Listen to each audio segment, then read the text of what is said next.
Have you ever wondered how a single act of kindness, something as simple as letting a stranger warm up in your truck, could change everything? This is a quiet story of a lonely mechanic, a woman with a hidden past and a small act of humanity that turned into something far greater than either of them could imagine. It's not flashy, it's not loud, but it might just stay with you long after the last word. If you enjoy meaningful stories about second chances, quiet healing, and the kind of goodness the world needs more of, consider subscribing. We share true-to-the-heart stories just like this one, stories that warm your soul, one chapter at a time. Now get comfortable, because this one starts on a snowy night with an old truck and a woman shivering in the dark. A poor mechanic let a shivering woman warm up in his truck. She left behind a card that changed everything. The engine made a soft clicking sound when Tom turned the key, a familiar stutter followed by a reluctant rumble. The old Chevy truck had been with him for nearly 20 years, and on mornings like this, cold, still and grey, it always needed a little extra coaxing, like an old friend grumbling about getting out of bed. Tom didn't mind. There was comfort in the routine. Tap the gas twice, turn the key just right, give it a moment, and then ease it into gear. In the world that had shifted beneath his feet too many times, there was something sacred in things that still worked the way they were supposed to. The shop was quiet, save for the creaking of the roof and the occasional hiss from the old space. Heater in the corner. A framed photograph sat dusty on the counter, tucked behind a jar of loose screws. His wife, Marianne, and their son, Caleb, frozen in a sunlit moment from a summer long gone. Tom glanced at it without really looking. He did that a lot. Outside, the small town of Willow Creek was still waking up. The sun hadn't broken through the clouds, and the snow from the night before had settled over everything like a hush. Businesses opened slowly in this kind of weather.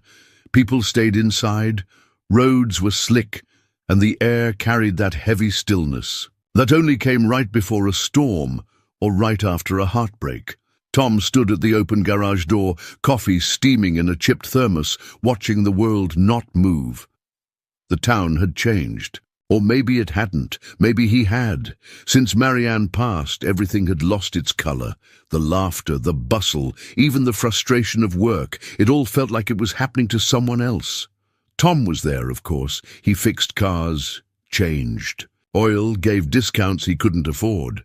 He made small talk with customers and helped old ladies carry their groceries to the car. People liked Tom, said he was a good man.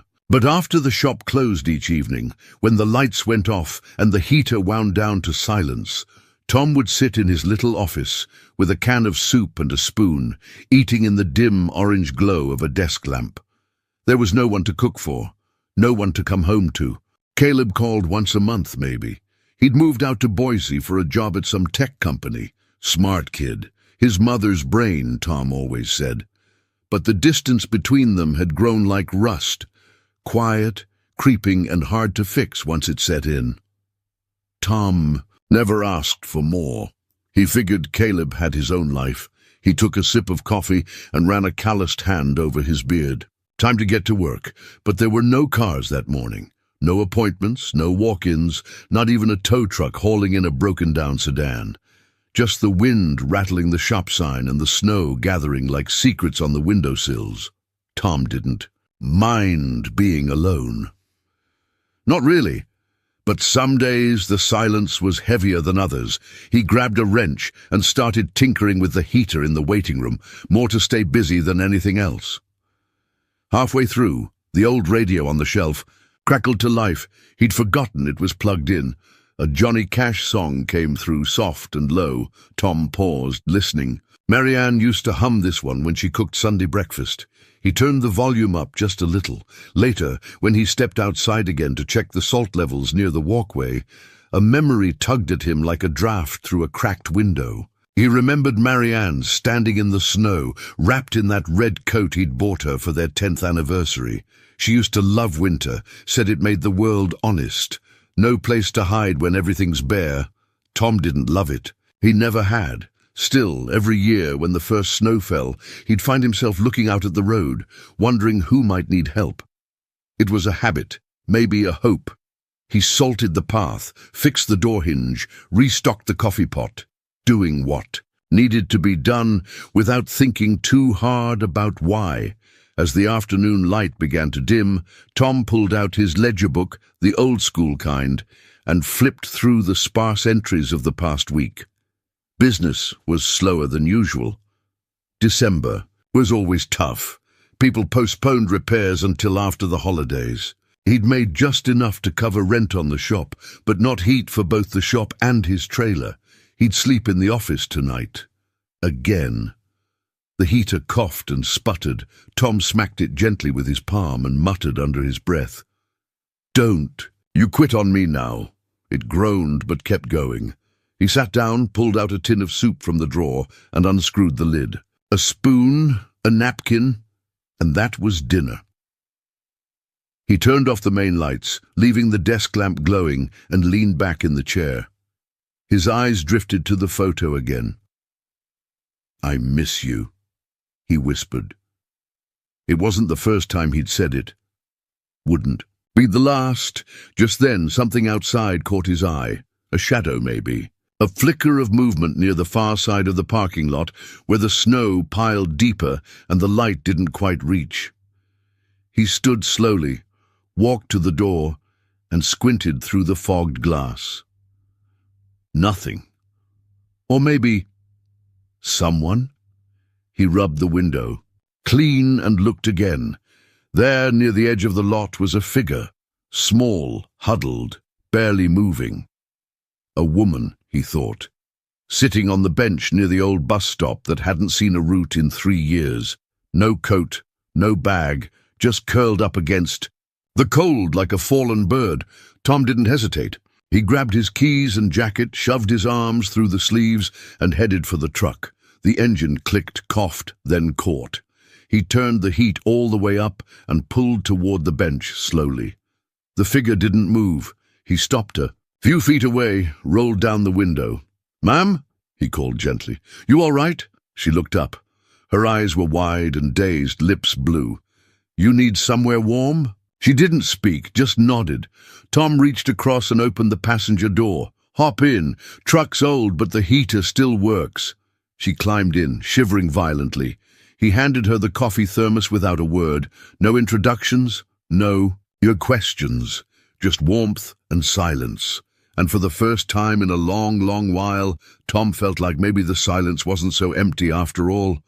The office smelled faintly of motor oil and instant coffee, the kind of smell that settles into the walls and clings to flannel shirts, no matter how many times you wash them. Tom didn't mind. It smelled like work, like the life he'd built, even if it wasn't the one he'd dreamed of. He stood near the small microwave, watching a can of chicken noodle soup spin slowly on a cracked plate. The wind howled faintly outside, brushing against the aluminum siding of the shop, making the whole structure creak in protest.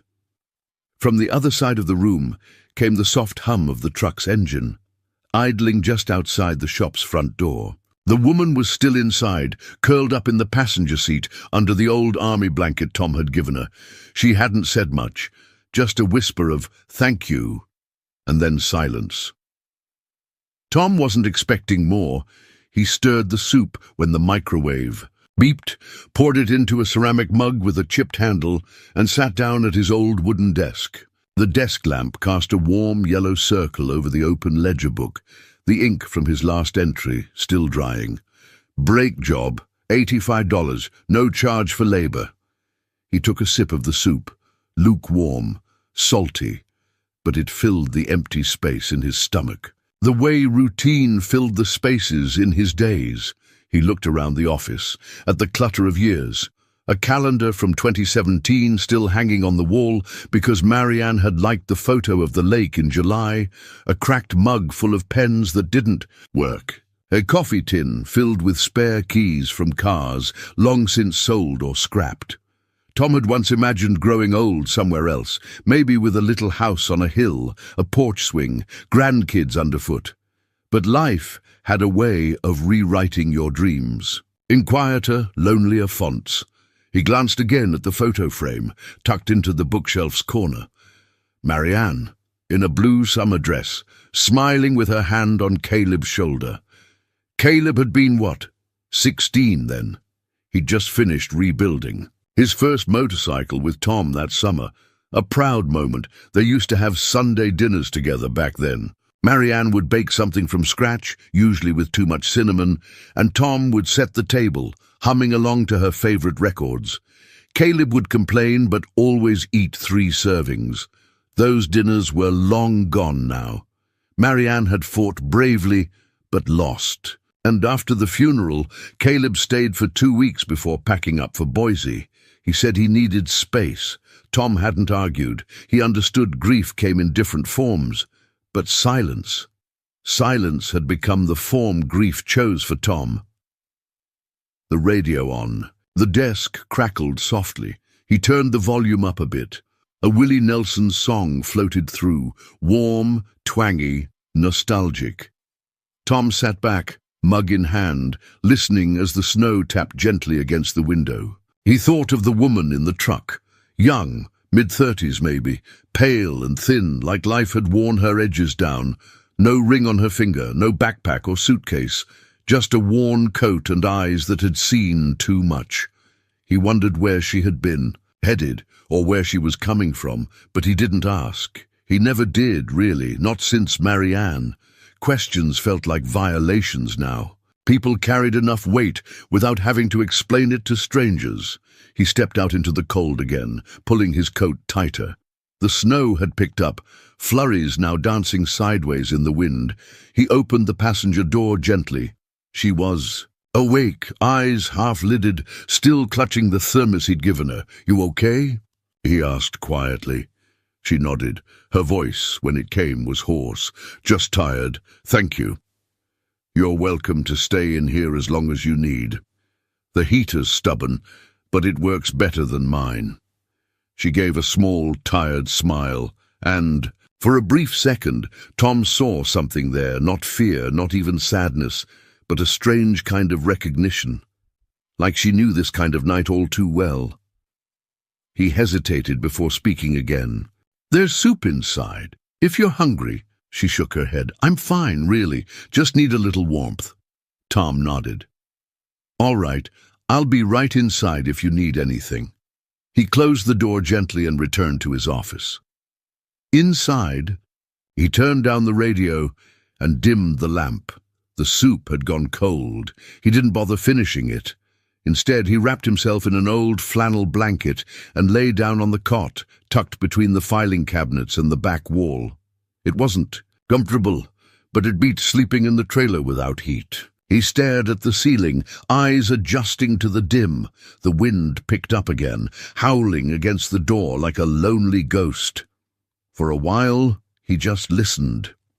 Then, somewhere between a blink and a breath, he remembered something Marianne used to say. On cold nights, sometimes all a person needs is one warm place to remember the world isn't all bad. He turned on his side, pulled the blanket tighter, and closed his eyes. Outside, in the truck, a stranger slept. And inside, for the first time in a long time, Tom didn't feel entirely alone. By mid-morning, the snow had stopped, but it left behind a world smoothed over and muted, like someone had laid a thick white quilt over the town and told it to rest. Tom stood at the edge of the garage's front lot, boots crunching through, fresh powder watching his breath cloud the air. The truck sat parked exactly where he'd left it. The woman was gone. She'd left some time before dawn, it seemed. The blanket was neatly folded on the passenger seat, the thermos empty and resting upright in the cup holder. Tom stood for a long moment, his hand resting on the open door, looking at the impression her body had left in the worn vinyl seat. No note, no name, no goodbye, but then he saw it, tucked carefully under the edge of the dashboard, a small cream-colored card. He reached in and picked it up. Heavy stock. No logo or design on the front, just clean and plain. Inside, a few lines written in elegant, slanted handwriting. "Thank you for your kindness. My name is Claire Maddox. If you ever find yourself in need, call me. I won't forget this." A phone number followed. Tom read the note twice, and then again. Maddox. That name rang faintly in the back of his mind, like a bell from a church he hadn't entered in years. He slipped the card into his jacket pocket without thinking too hard about it. People came and went in this world. Some left a mess. Others, like her, left questions. Back inside the shop, he flicked on the lights and started his morning like always. Radio humming softly, coffee brewing, tools laid out neatly on the workbench. But there was a shift in the rhythm today. A hum beneath the surface. Tom didn't know why her leaving felt heavier than her staying. By noon, the roads had cleared enough for a few regulars to come by. First was Mr. Lyle, whose old Buick refused to start every time it dipped below freezing. Then Doris came in, worried that her brake pedal felt mushier than usual. Tom gave her a ride home while he checked it out. It was on that ride, driving Doris down Maple Street, that the memory struck him. Claire Maddox. He remembered now. There'd been an article in the local paper maybe a year ago. A woman named Claire Maddox had started some kind of foundation, helping women re-enter the workforce, supporting transitional housing, building vocational programs in rural areas. She was young, smart, and, if the article was to be believed, wealthy. An entrepreneur who'd built a baking empire out of her grandma's old cinnamon roll recipe, then sold it and poured the profits into community work. Tom pulled over and parked in front of Doris's house, heart thudding strangely. Could it be the same woman? The one who'd slept in his truck, hair tangled, hands trembling from the cold? It didn't make sense. People like that didn't end up alone on a bench in the middle of a snowstorm. Did they?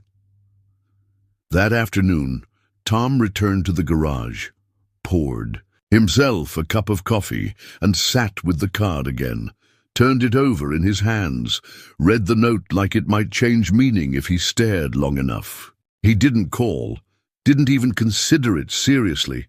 What would he say? That he gave someone a place to warm up for the night and now needed what exactly? He wasn't a man who asked for help. Hadn't been for years. Instead, he returned to the rhythm of his life, replaced brake pads, adjusted carburetors, cleaned the floor in long, careful lines. But something had shifted. A few days later, as he drove home along the ridge road, he spotted a car pulled off on the shoulder. Hood up, hazard lights blinking. Tom slowed instinctively. Even before Marianne, even before the years weighed on him like an old coat, he'd always stopped. That was just who he was, the kind of man who carried jumper cables in every vehicle and checked on stranded strangers, even if all he could offer was a phone to borrow or a spare bottle of water. He pulled up behind the broken-down car and climbed out. The driver was an older man, maybe mid-60s, with a face red from the cold and hands that shook slightly as he fumbled with the hood latch. "Need a hand?" Tom asked. The man looked up, grateful. "Wouldn't say no. Damn thing just died on me. I don't even know where to start." Tom didn't ask why the man was out here alone. He just got to work. 10 minutes later, the car was humming again. "Thank you," the man said, pulling out his wallet. "Can I pay you for your time?" Tom shook his head. "Nah, just pay it forward next time you get the chance." He climbed back into his truck and drove on. But this time, the silence didn't settle quite so heavy. That night, he sat in his office again, flipping through the mail while the heater rattled in protest. Among the bills and flyers was a small white envelope with no return address. Inside was a typed letter. "To Mr. Tom Bennett, we have been informed of your consistent kindness and quiet generosity to members of your community. As someone who once benefited from such a moment of grace, I believe in returning that gift where it's due. If you are ever interested in something more work, more meaning, more life, please call. The number hasn't changed. Claire Maddox. Tom folded the letter slowly, sat with it for a long while. The phone was right there. Still, he didn't reach for it, not yet, but the card was no longer in his pocket. He'd placed it on the wall above his desk, right next to the photograph of Marianne and Caleb. And for the first time in years, that wall didn't feel like a memorial. It felt like a beginning. It was the kind of cold that wrapped around the bones. Not just chilly or sharp, but ancient, almost sentient, like something that wanted to remind you how small and fragile you really were. Snow drifted in lazy spirals under the amber glow of the old street lamps lining the bus stop near the edge of town. Tom's truck rumbled slowly down the hill, headlights sweeping across quiet storefronts and shuttered windows. Most of Willow Creek had long since gone to bed, their houses wrapped in fleece and Christmas lights, fireplaces whispering behind frosted panes. He hadn't meant to take the long way home, but the heater in the truck was finally warm, and his thoughts were too loud in the silence of his trailer.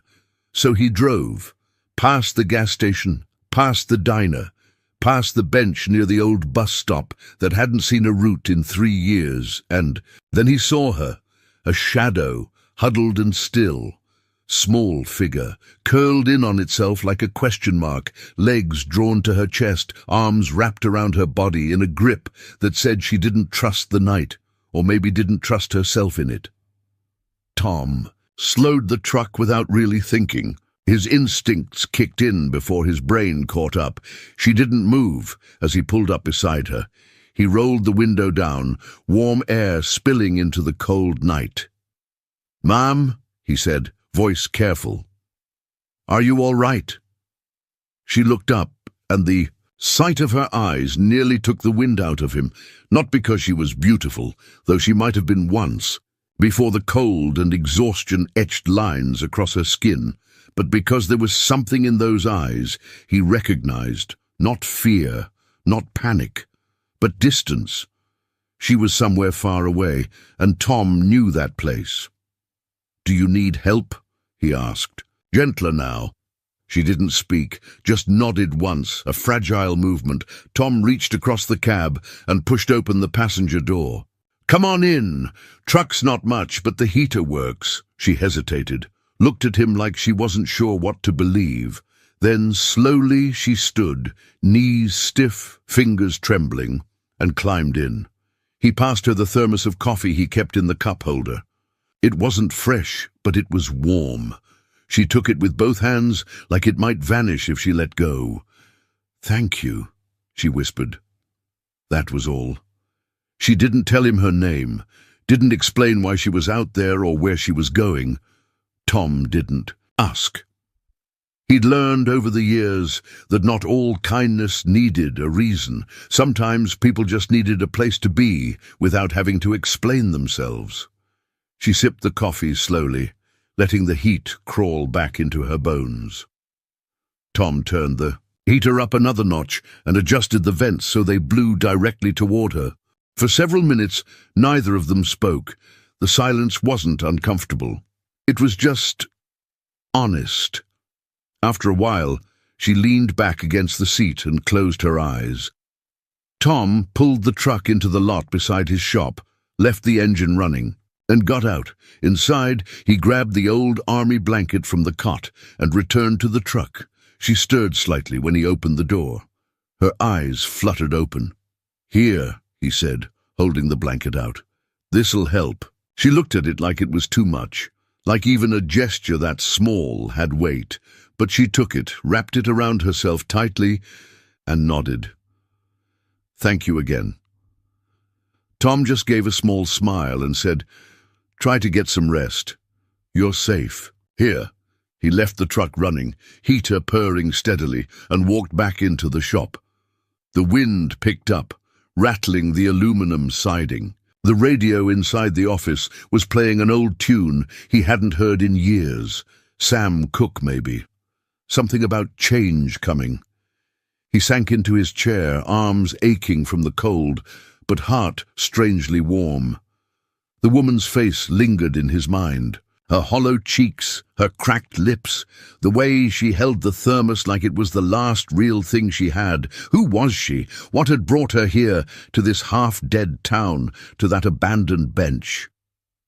Tom didn't need to know, but something in him wanted to, not out of curiosity but out of something gentler, something like the faint stirring of hope. He looked again at the photo of Marianne and Caleb on the desk. She would have invited the woman inside, probably made a pot of soup and offered her the good blanket, the one they only used for guests. He could almost hear her voice in his mind. "You don't have to fix everything, Tom. Just be someone people can rest next to." That was who he used to be. That was who Marianne had helped him become.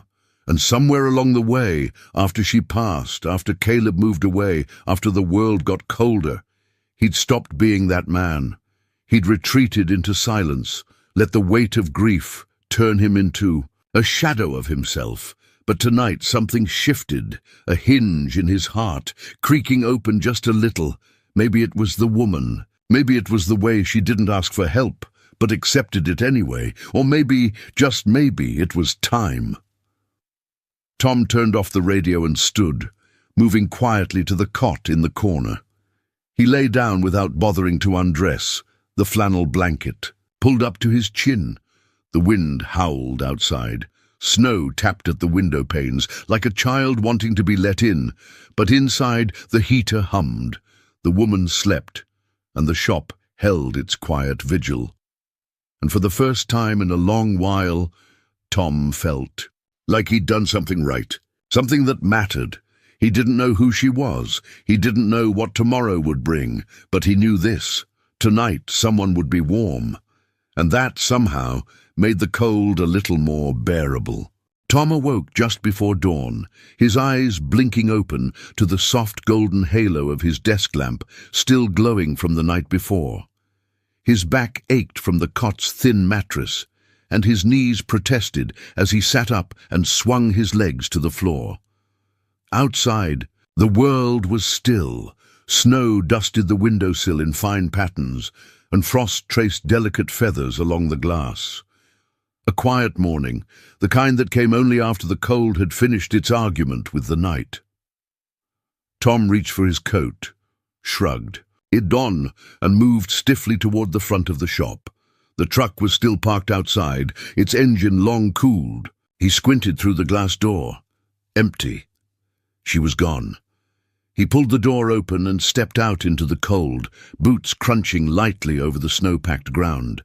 The truck's cab was closed, the passenger seat vacant. The army blanket, neatly folded, lay where she'd sat, tucked carefully into the corner of the seat like she hadn't wanted to disturb anything. The thermos he'd given her sat beside it, empty but clean. He stared at the scene for a long moment, processing her absence. No goodbye, no knock on the door, just a quiet departure, like a ghost slipping through a wall. But there, just above the glove compartment, caught under the edge of the cracked dashboard, was something new, a card, cream-colored, heavy stock, no design. He pulled it out slowly, heart giving a single, unexpected thump. On the inside, written in elegant, slightly slanted handwriting, "Thank you for your kindness. My name is Claire Maddox. If you ever find yourself in need, call me. I won't forget this." Below the message was a phone number. Tom stood frozen, the card resting in his gloved hand, breath fogging the air around him. Claire Maddox.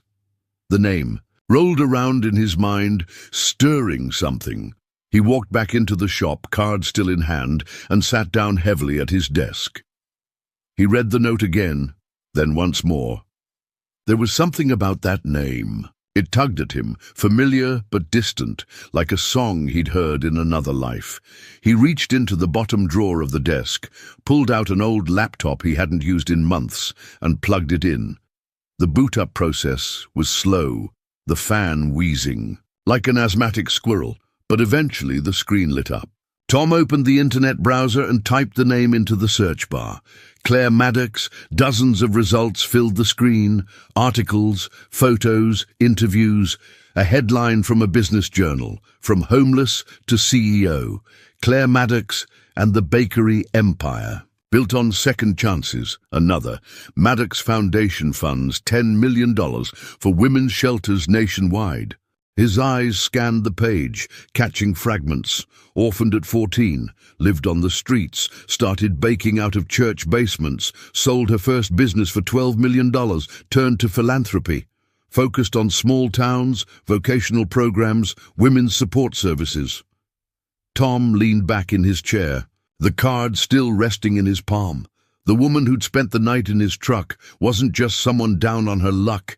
She was someone who had been down and climbed her way up, and yet, last night, she had looked like someone with nowhere left to go. He stared out the window for a while, lost in thought. The silence of the shop felt different this morning, charged somehow, as if something had shifted in the wiring of his life, and he hadn't noticed it until just now. He thought about calling, just to say, "What? Thanks for the card?" Or maybe, "Are you okay?" But the truth sat heavy in his chest. Tom hadn't talked to someone outside this town for more than 5 minutes in years. He didn't do phone calls, or business meetings, or people who wore designer coats and had articles written about them. He was just a mechanic. A decent one, sure, but plain. Nothing about his life was impressive. He looked down at the calloused hands that had once built a treehouse for Caleb, rebuilt 3 engines in 1 weekend, and held Marianne's hand as she slipped away. He wasn't sure what a woman like Claire Maddox could possibly want from a man like him, besides a warm truck and a quiet night. Still, she'd left the card. He placed it carefully on the wall above his desk, next to a photo of Marianne and a faded Best of Willow Creek Auto Repair certificate from 2009. It didn't feel out of place there. He didn't call her that day, but he thought about her. And that night, as the snow began to fall again, Tom kept the porch light on outside the shop, just in case someone else needed a place to get warm, because for the first time in a long while, something inside him had warmed too. It wasn't love. Not yet. It wasn't even hope. It was something simpler, something more urgent. Awareness, the sense that he had unknowingly stepped into the first few pages of a new chapter, and maybe, just maybe, it wasn't too late for a man like him to be part of someone else's story again. Tom had never believed in symbols. He wasn't the kind of man who read into things. He dealt in timing chains, gaskets and carburetors. He believed in worn metal and engine oil, not fate or messages left behind like breadcrumbs in a fairy tale. But the card, that cream-colored thick stock card, it sat on the corkboard above his desk like it belonged there. He'd tacked it up beside a faded photograph of Caleb and a small prayer card from Marianne's memorial service. At first it had felt out of place, like it didn't belong among those dusty remnants of his private life. But now, a few days later, Tom found his eyes drifting to it every time the shop fell silent. Claire Maddox. He'd memorized the name. The gentle curve of the script, the steadiness of the pen. The fact that she hadn't left behind an explanation, only an invitation. If you ever find yourself in need. What did that even mean? Need what? A favor? A second chance? A miracle? He hadn't told anyone about her, not that there was anyone to tell. His circle had shrunk so much in the past 5 years that he could count his weekly interactions on one hand, customers mostly, a few neighbors, and once a month Caleb's short, polite phone call. But he had told someone. Sort of. 2 days after she left, Mrs. Della Pickens brought in her old Chrysler for a new alternator. She was half-blind and wholly stubborn, always showing up without an appointment and always insisting on paying in cash. Exact change, no more, no less. As Tom worked under the hood, she stood by the heater with her mittens still on, chatting. as though silence were a crime. "Snow's been bad this year. Lot of folks ending up places they didn't mean to," she said, sipping from a styrofoam cup she'd brought herself. "Saw a young woman walking near the gas station night before. Last, didn't look like she had anywhere to be. Breaks your heart, don't it?" Tom tightened a bolt, then paused. "Yeah, it does. You give her a ride?" Tom wiped his hands on a rag, eyes fixed on the engine block. "Something like that." Della narrowed her eyes, then smiled a little. "Still got that soft streak, huh?" He gave a half smile. "Some habits die harder than others." She didn't ask more. Just patted his arm and left him with an extra muffin she accidentally brought. But even after she drove off, Tom couldn't shake the feeling. It wasn't just that Claire had vanished without a trace. It was how right it had felt to open that truck door. How natural the silence between them had been. How in her brief presence he had remembered what it felt like to be useful in a way that didn't involve lug wrenches or timing belts. And now, this card. He picked it up again that night, sitting in the trailer after locking up the shop. The number was still there, clear as day. No area code he recognized, but that didn't mean much. Tom hadn't left the state in over a decade. He held his phone in his hand for a long time. His thumb hovered over the keypad. Then he set it down. Maybe. Tomorrow. Instead, he pulled out his ledger book and added a new line under Thursday. Truck heater repair, no charge. It was the smallest way he could mark what had happened. But there was something else. A shift, like someone had nudged the foundation of the quiet world he'd carefully built. The next morning, Tom showed up to the shop early. He made a full pot of coffee, even though he usually only brewed a half. He swept the front walk and cleared the snow from both benches out front, and when he turned the sign to open, he realized he wasn't just going through the motions. He was waiting. For what? He didn't know, but he was waiting all the same. Late that afternoon, between a tire rotation and an oil change, the shop phone rang. It rarely rang anymore. Tom wiped his hands and picked it up. "Willow Creek Auto," he said, automatically. A pause, then a woman's voice, crisp, professional, warm in a practiced way. "Hi, is this Mr. Tom Bennett?" "Speaking. My name is Jenna Loring. I'm calling on behalf of Ms. Claire Maddox." Tom straightened instinctively, though no one could see him. His heart ticked a beat faster. "She asked me to check in and confirm you received her note. She mentioned a brief stay, a truck, warmth on a cold night." Tom swallowed. "I did, yes. She didn't have to."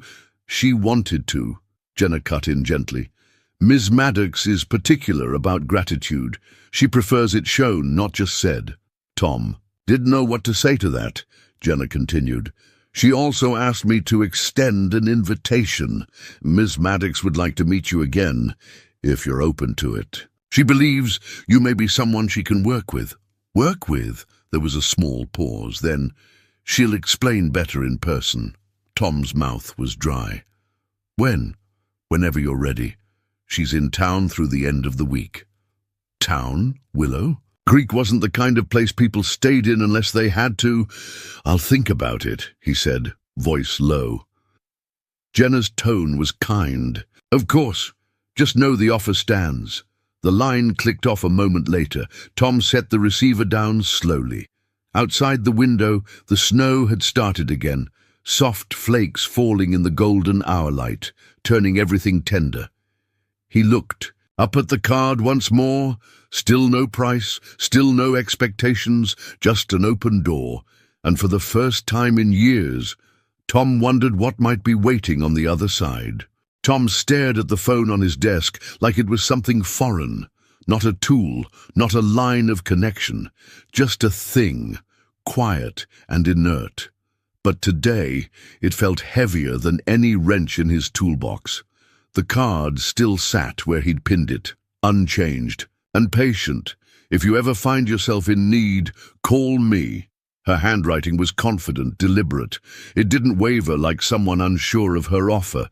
It extended from a place of knowing, but that was the problem. Tom didn't need anything at Least, not in the way people usually meant. His shop was still running, barely. He had enough to eat. He had a place to sleep, heat in the pipes, coffee in the pot. And loneliness? Well, he'd learned to carry that like a spare tire, always present but tucked away unless needed. Besides, what would he even say? "Hi, Claire. This is the guy with the truck. Thanks for not dying of hypothermia in my passenger seat. Want to grab coffee? Maybe donate $1 million to my leaky roofed shop while you're at it?" He exhaled and turned away from the phone. It was easier to lose himself in work. He spent most of the morning underneath a rusted-out Chevy, replacing a transmission that had no right still being on the road. Then a brake job on an old Ford sedan, followed by an oil change for the town librarian, who always paid in homemade pies. He told himself he wasn't thinking about Claire Maddox. But every time his hands went still, she was there. Her voice soft and hoarse, her hands wrapped around the thermos, her silence deeper than the cold. By the time the sun started its slow winter descent, Tom had walked past the phone 11 times. He so counted. He made another pot of coffee just to have something to do. He even restocked the candy bowl at the front desk, something he hadn't done since Halloween 3 years ago, and still, the phone didn't ring. Near dusk, he sat at the counter, elbows resting on the cool surface, coffee growing cold in his hands.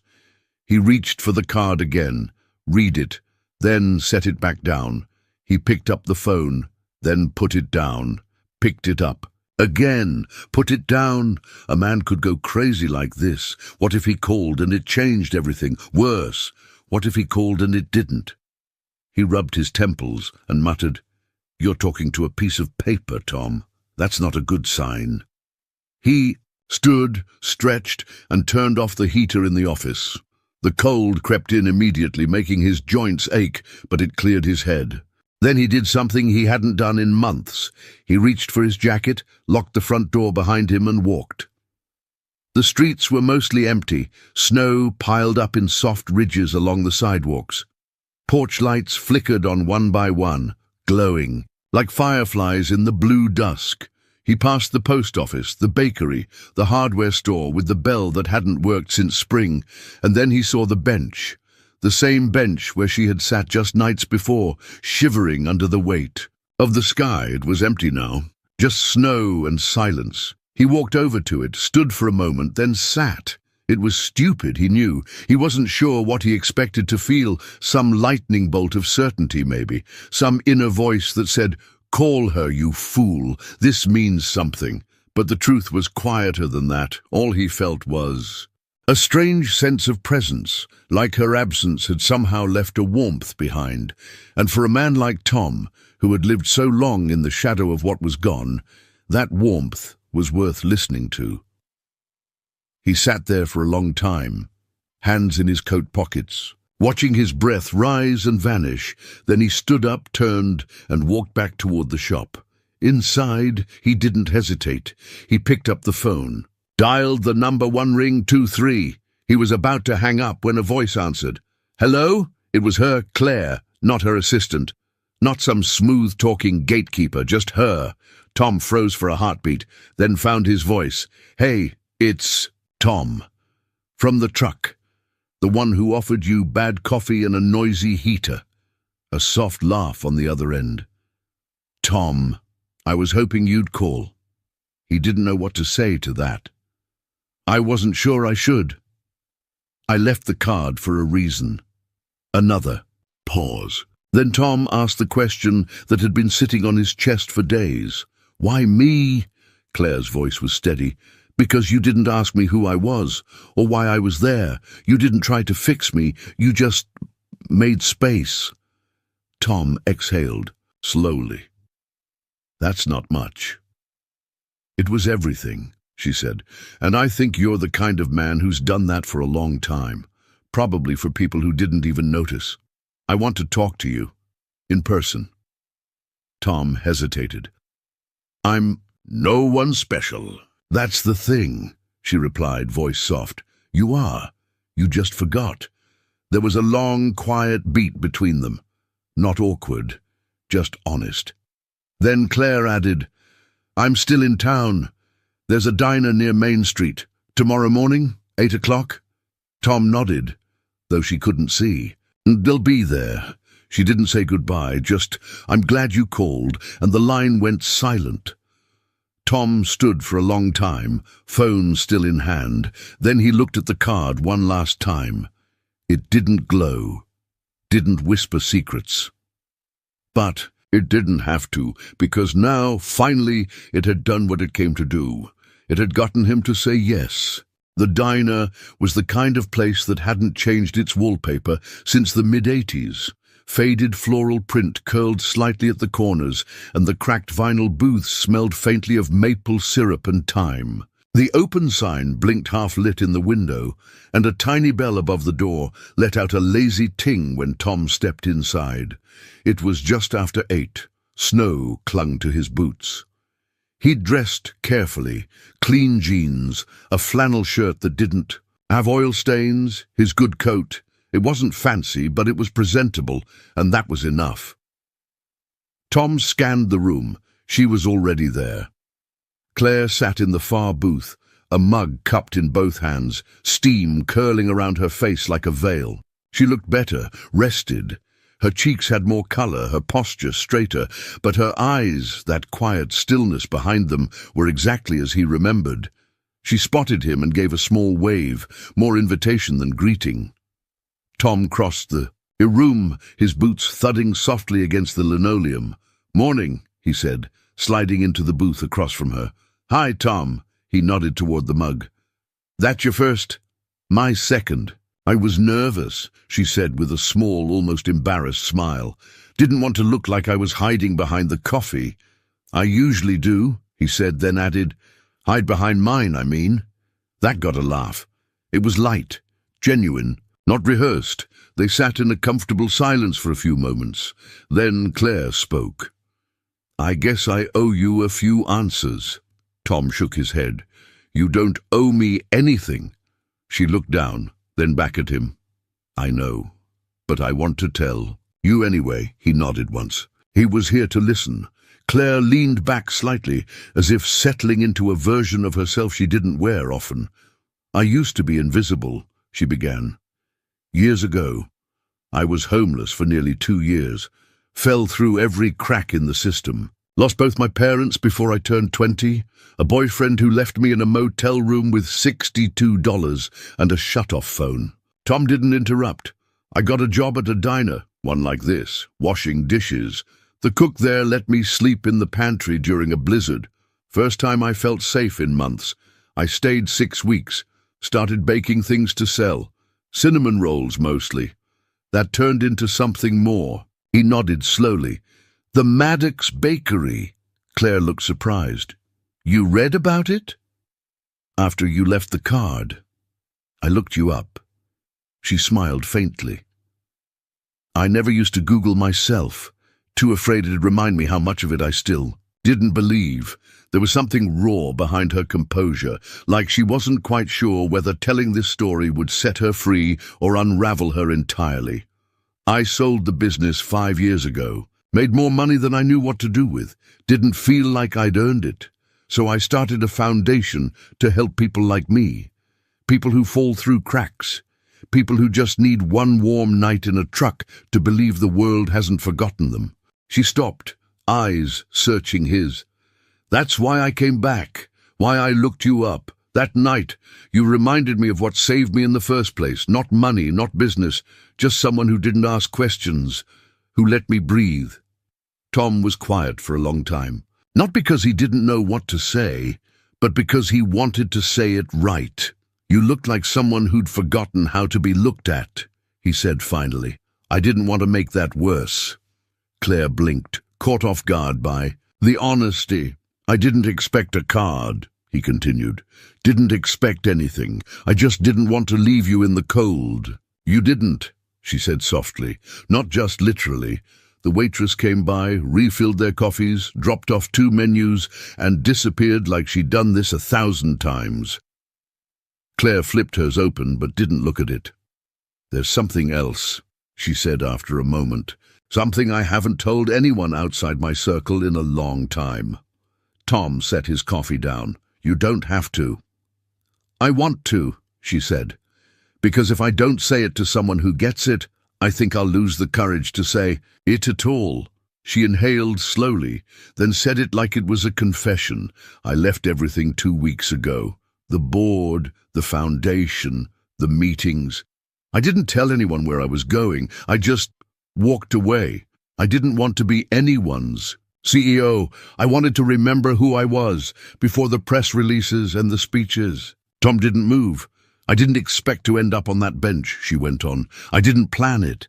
I was just driving and kept driving until I ran out of gas and pride. Then the snow came, and I sat down. I figured maybe I'd sit there until the cold told me what to do. She looked at him now, eyes shining, not with tears, but clarity. And then you stopped, Tom swallowed. His voice when it came was low and steady. I always stop. Doesn't matter who it is. Never has. I know, she said. That's why I came back. They didn't speak for a while after that. The moment didn't need anything more. Eventually Tom picked up the menu, glanced at it and said, You ever had the pecan waffles here? They're not great, but they're dependable. Claire smiled. I think I could use a little dependable. He looked across the booth at this woman with 2 lives, one full of headlines and fortune, the other buried beneath blankets in a quiet truck cab, and saw her for what she truly was. Not a stranger, not a millionaire, just someone who needed a place to rest for a while. And maybe so did he. The shop smelled like winter again, rubber, oil, and the faint burn of the old space heater working overtime in the corner. Tom wiped his hands on a rag, then on his jeans, then back on the rag, as if nervous energy could be scrubbed away with grease. Claire was coming. He wasn't sure what to call it. A visit, a meeting. That word felt too formal for the woman who'd once curled up in his truck with a borrowed blanket and coffee gone cold. But it also felt too casual for the woman who had a Wikipedia page, a private foundation, and a voice that made you believe in second chances. It had been 3 days since they sat in that diner. 3 days since pecan waffles and honest words. 3 days since Claire said, before she left the table, I'd like to see where you spend your days. Tom, so here he was, swept the shop floor twice, cleared the parts shelf, even fixed the closed sign that had been crooked since spring. At exactly 9 a.m., a car pulled up, not a black SUV or a chauffeured ride. Just a silver Honda with a little rust near the wheel well and snow melting in wet streaks down the side. Claire stepped out wearing a navy coat and a knit scarf that looked handmade. Her hair was tied back this time, face bare of makeup, the same quiet strength in her stride. Tom opened the door before she reached it. Morning. Morning, she said, eyes soft. Smells like work in here. That's one way to put it. He stepped aside. Come on in. She entered slowly, eyes scanning the space, the cracked tiles near the counter, the walls lined with tools hung by nails hammered in decades ago. The calendar still turned to November. It's exactly what I imagined, she said.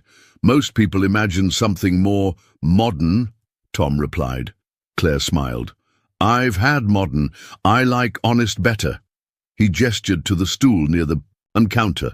She sat, fingers curling around a fresh mug of coffee he'd brewed just 15 minutes earlier. He leaned on the workbench across from her, arms folded. So, you said you wanted to see where I spend my days? I did, and I meant it. Tom studied her, unsure whether to ask the next question, but he asked anyway. Why? Claire set the mug down. Because I'm rebuilding something. He raised an eyebrow. A bakery? No. Myself. She met his gaze. I lost the thread, Tom. Somewhere between board meetings and press interviews, I became the version of me that people wanted to see. I forgot the girl who used to cry over burnt muffins and wash dishes for rent. I came back here because that girl never would have walked past someone freezing on a bench, but I almost did, if you hadn't stopped me. Tom nodded slowly, letting that settle. You didn't seem like someone who needed saving. That's the trouble with people like me, she said softly. We get good at hiding it." They were quiet for a moment. The only sound was the soft tick of the heater behind them. Then Claire spoke again. "I want to do something here, not for headlines or speeches, just something real. With you." Tom blinked. "With me?" "I've been thinking," she said, straightening a little. "Your shop isn't just a garage. It could be more. A place to train people, mentor young folks who don't have direction, teach them what it means to build something with their own hands." Tom didn't answer right away. Claire continued, her voice steady but gentle. "I can fund it, quietly. No plaques, no cameras. Just the two of us doing something that matters." "You don't owe me anything," he said quietly. "I know." She smiled. "That's why I want to." Tom looked down at his hands, worn, lined, chipped nails and oil stains that never came off. Then he looked around the shop, the place Marianne once called his second skin, the place where Caleb learned how to rotate tires, where he buried his grief in engines and socket wrenches. He thought of the silence that used to greet him every morning, and how lately it wasn't so loud. "I wouldn't know where to start," he said honestly. "That's okay," she replied. "I do." He looked up.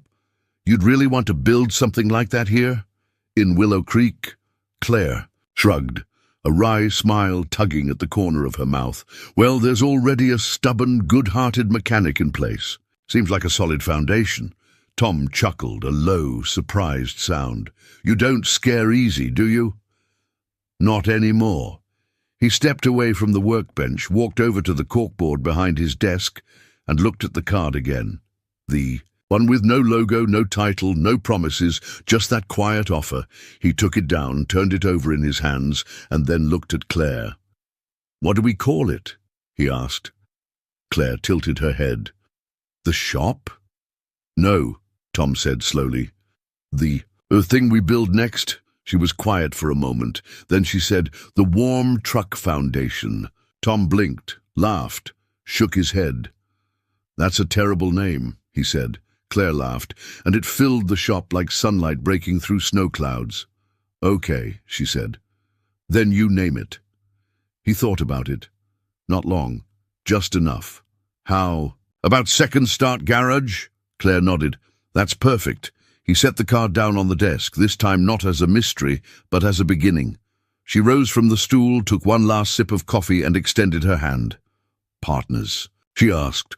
Tom looked at it, then past it, then into the eyes of a woman who had once disappeared into his truck and come back as someone who changed the temperature of his world.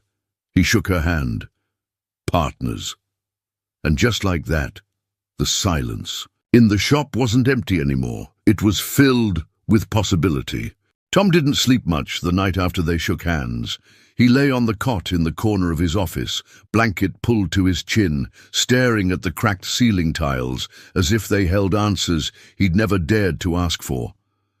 Outside, the wind rattled. The windows, and somewhere nearby, snowmelt dripped into the gutter with slow, persistent rhythm. But inside, the storm was all in his chest. He kept hearing her voice. Partners. It had sounded so simple, so clean. Like something two people say when they're starting a company, not when they're stepping into something that could change their lives. She'd meant it. That much he knew. Claire wasn't the kind of woman to say things just to fill the air. Every word she spoke felt deliberate, weighted, like she had made peace with every syllable before she let it go.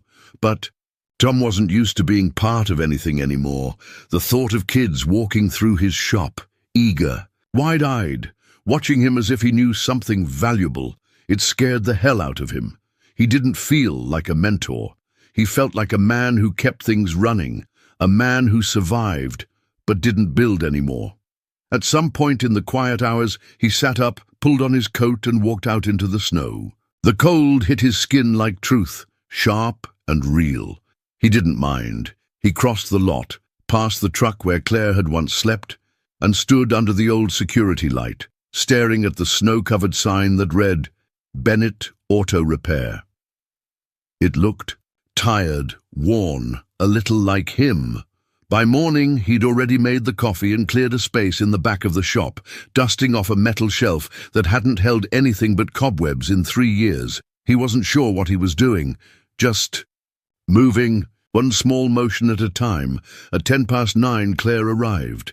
This time, she wore jeans, boots, and a dark sweater beneath a light grey coat. No makeup, no armor. She looked like someone who wasn't pretending anymore. She brought blueprints, not formal architectural plans, just sketches on thick paper, drawn in neat looping lines with notes scribbled in the margins. Mock-ups, she said, laying them out on his counter like a dealer showing cards. Just ideas. This one's a training space. We could knock out the back wall and open it into a separate bay. Add tool storage here, break room over there. Tom hovered over the drawings, eyebrows knit together. You drew these? Claire nodded. Used to love drafting as a kid. Architecture was my first dream. Baking was my survival. He said nothing, but she noticed the hesitation in his eyes. She folded the sketches slowly. Tom, say what you're thinking. He took a breath. I'm thinking I don't belong in a blueprint. I belong in the in-between, fixing things, not building futures. These plans, you've thought them out. They're real. I'm just a guy who changes brake pads and keeps coffee hot. You're more than that, am I? He met her eyes. You've built empires. I've patched together a life with duct tape and routine. How does someone like you see someone like me and think, yes, him, that's the man I'll trust to change lives? She didn't flinch. Because I know what it's like to stand in the cold and feel seen, she said softly. Because you didn't ask for anything and you still gave. Because some people shine, Tom. And some people hold the light steady so others can find their way home. He looked away. I'm not shiny, Claire. I'm not asking you to be. He pressed his lips together, walked to the window. Snowflakes tapped at the glass like reminders. I lost someone, he said quietly. Marianne, my wife, 4 years ago. Cancer. Claire's eyes softened. She made me believe I was worth something, he said, voice low. That I was more than grease under my nails and calluses on my palms. When she died, I stopped trying, just kept the lights on, took care of the truck, let the world get smaller. He turned back to her. I don't know how to be that man again. You don't have to, she replied. You only have to be the one you are now. That's the man who opened his truck to a stranger. That's the man I trust. For a moment, the shop felt like church. Quiet, honest, holy in a way that had nothing to do with walls or sermons. Claire reached into her bag and pulled out a small folder. I drafted a budget. Quiet funding, no strings. We start small. 6 months, pilot program. A handful of kids, paid stipends, tools provided. You lead the training. I'll handle the logistics. We evaluate from there. Tom took the folder, thumbed through the pages. Numbers, schedules, real steps. This wasn't a dream, it was happening. If he said yes, and for the first time since Marianne's funeral, he felt something push back against the weight he'd carried for so long. Not a replacement, not a miracle, just movement. 6 months, he said. Claire nodded. He closed the folder, set it on the counter. Okay, she blinked. Okay? Yeah. He let out a breath. Let's build something. A smile spread across her face, one that came from the center of her chest. Not the press release kind, the kind built from hard days and harder choices. I'll get started on the grant paperwork, she said. Tom smirked. I'll sweep out the back bay. Claire gathered her things, paused at the door. Tom? Yeah?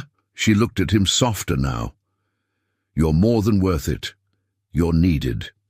Then she left, and for the first time in years, Tom Bennett stood in the middle of his shop and believed it might be true. It started with a single workbench, cleared of clutter for the first time in years. Then came the tools, labeled and hung in neat rows, wrenches, socket sets, ratchets, each in its place. A new heater replaced the old one that coughed like a lifelong smoker, and the cracked window in the back bay was finally swapped for one that sealed shut when it snowed. Tom had always fixed things, But he hadn't rebuilt anything in a long, long time until now. It had been 3 weeks since he said yes. 3 weeks since Claire walked out of his shop and left behind not just a folder of plans, but a future. They spoke daily now, sometimes about logistics, sometimes about nothing in particular. She sent updates on grant approvals, zoning forms, the arrival schedule for new tools. He sent her photos of the progress, a freshly painted wall, a cleaned-out storage room, a handwritten welcome sign tacked to the office door. Most evenings, he found himself staying later, not because he had to, but because he wanted to. The silence in the shop no longer felt like an echo chamber for grief. It felt like anticipation, a waiting space, a becoming. The new program would launch in January. Claire had already reached out to a local youth shelter in the neighboring county, and 4 young adults had signed on.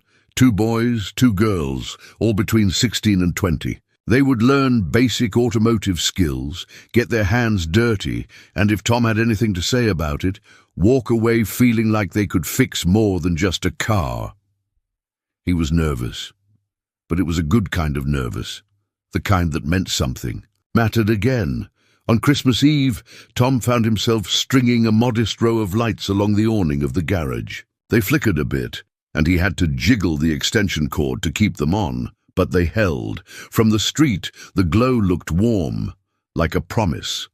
Claire arrived just before dusk, her coat dusted with snow, cheeks pink from the cold.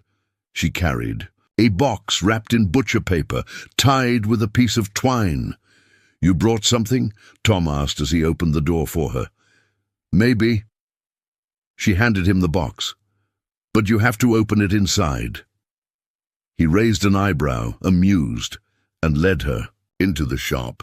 The heater hummed gently in the background, and the tree in the corner, small and slightly lopsided, glowed with dollar store ornaments and 2 carefully placed candy canes. Tom set the box on the counter and untied the twine. Inside was a framed photo of the truck. His truck. The shot was taken at dawn, snow still clinging to the windshield, steam curling from the exhaust. And in the passenger seat, just barely visible through the foggy glass, was the shadow of a woman wrapped in a blanket, holding a thermos with both hands. It was that night, their night, Claire spoke softly. "I took that picture the next morning, just before I left. I didn't even realize I still had it on my phone until last week." Tom didn't know what to say. He traced the frame with his fingers. "I thought maybe it should live here," she added, "so neither of us forgets where this really started." He nodded slowly. "It'll hang next to the card." She smiled. "Good." They stood there a moment longer. Then Tom asked, "Are you staying in town tonight?" Claire hesitated, then nodded. "I rented a small cottage on the North Ridge, quiet, full of drafty windows and smells like pine. I like it." "You're welcome to stay for dinner," Tom said before he could second-guess himself. "I was just going to heat up some stew and maybe burn a frozen pie." Her grin was immediate, disarming. "That sounds perfect." They ate in the office, paper plates balanced on knees, the space heater humming, and the Christmas lights blinking in mismatched rhythm. Afterward, Tom made cocoa on the hot plate, and Claire wandered the shop, hands trailing along tool benches and newly cleaned cabinets. "You ever think," she asked quietly, "about what might have happened if you hadn't stopped that night?" Tom leaned against the counter, mug in hand. "I try not to." "I do," she said.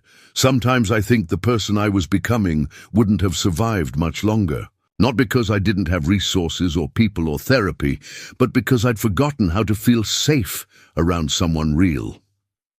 He didn't answer, just sipped his cocoa and let the silence hold the weight of her words.